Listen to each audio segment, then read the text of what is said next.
Bonjour et bienvenue à toi dans cette nouvelle vidéo en droit des sociétés. Aujourd'hui, je te propose une vidéo sur la cession. Pour ce faire, nous verrons dans un premier temps la définition, les conditions de forme, les conditions de fond et enfin les effets de la cession. Et surtout, abonne-toi! Commençons tout d'abord par la définition. Qu'est-ce qu'une cession? Eh bien, une cession, c'est le fait pour un associé, dans une société, que l'on appellera ici le cédant, de vendre à un tiers, le cessionnaire, tout ou partie des droits qu'il détient dans le capital social de sa société.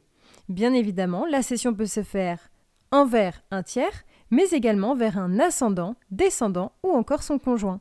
Mais ceux-ci sont régis par une forme législative particulière.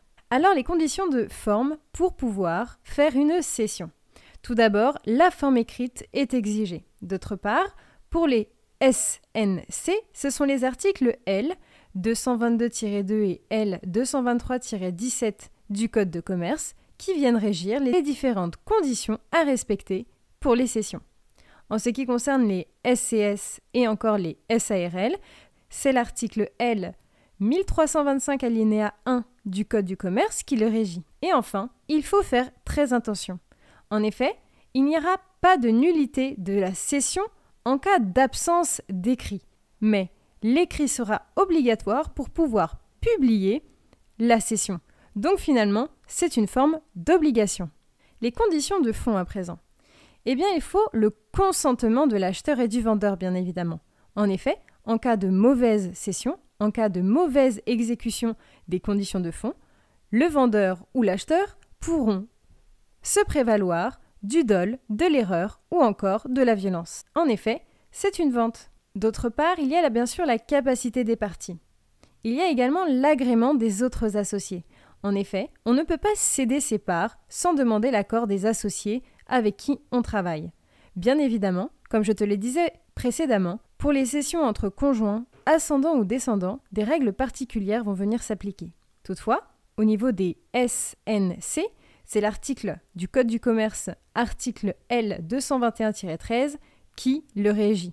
Et, en effet, le consentement de tous les associés est exigé.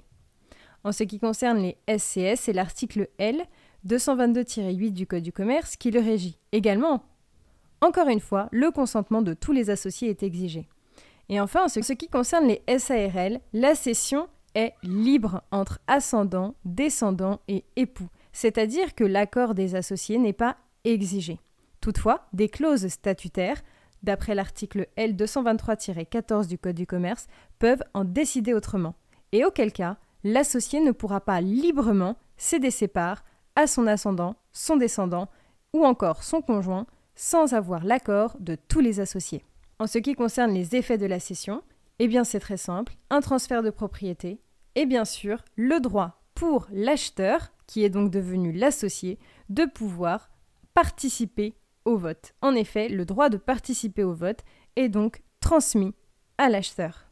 Voilà, j'espère que cette vidéo en droit des sociétés a bien su t'aider. En tout cas, je te donne rendez-vous sur ma page Instagram, le droit en 5 minutes. N'hésite pas à t'abonner, à me laisser un commentaire et aussi à liker la vidéo. Et moi, je te dis à bientôt!